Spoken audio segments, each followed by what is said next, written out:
এই অমানুষটা যেখানে যাবে সেখানে ঝামেলা করবে। আমার ছেলের হয়ে আমি তোমার কাছে ক্ষমা চাইছি। আসলে ও তোমাকে চেনে না তো, কিন্তু তোমার মামাদেরকে কিছু বলো না। তোমার মামাদের সঙ্গে আমার খুব ভালো সম্পর্ক, ছোটখাটো বিষয়লি ফালতু মন কষাকষি হবে। রাগ হচ্ছে?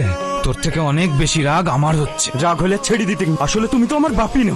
যে আমাকে মেরেছে তাকে গিয়ে জামাই আদর করছি। তাহলে কি করতে হতো? মেরে দিতে হতো? হ্যাঁ মেরে দিতে হতো। হ্যাঁ মেরে দিলি, তারপর তোর কি হতো? আমার আবার কি হবে? থানা পুলিশ সবই তো তোমার হাতে। এর আগে শাহিনকে মার্ডার করিনি নাকি? ছাড়িয়ে চলে আসতা। থানা পুলিশ তো পরের কথা, তার আগেই তোকে আনারুল শেষ করে দিল। আনারুল মস্তান তো তোমার বন্ধু, ও আমাকে মারবে কেন? সারাদিন মদ খেয়ে বেড়াবে, ওটা আনারুলের ভাগ্নে। ওই শালা আনারুলের আপন ভাগ্নে। হ্যাঁ, খুব তো নেতা হবো করে লাফাচ্ছিলি। সামনের বিধানসভায় এমএলএ ভোটে দাঁড়াবি। তুই যেদিন ওই বাচ্চাকে আর ওই মেয়েটাকে উচিত শিক্ষা দিতে পারবি, সেদিন জানবো তুই নেতা হওয়ার যোগ্য। নিজের টিকিট না নিয়ে তোকে ভোটে দাঁড় করাবো।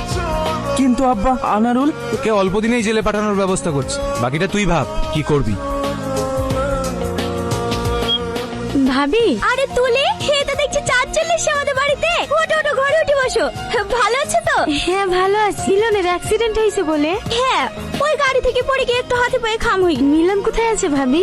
আছে ঘরে আছে। বাবা কত টান। আসো, সকাল থেকে তোমার কথাই ভাবছিলাম। মিলন ফোন করেছিল নাকি? হ্যাঁ। ওটা তোমার বোন? আর ফোন দেখতে হবে না, যাকে দেখার লেগে বারবার দরজার দিকে তাকাচ্ছিলি সে চলে এসছে।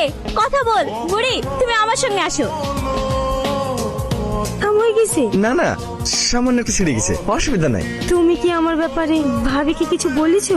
না তো, কি বলবো? সত্যি করে বলো, কিচ্ছু বলোনি? না, ওই তোমার একটু নাম করছিলাম, তুমি অনেক সুন্দর দেখতে তো। আর কি বলেছো? তুমি আমাকে ভালোবাসো তাই বলেছো? না মানে, ভাবি সব বলে দিয়েছে। একটা কথা বলতে বিশ্বাস করে কতগুলো বললো, সব বলে দিয়েছে। কি বিড়বিড় করছো? পানি চেষ্টা লেগেছে, একটু পানি খেয়ে আসি। বসো।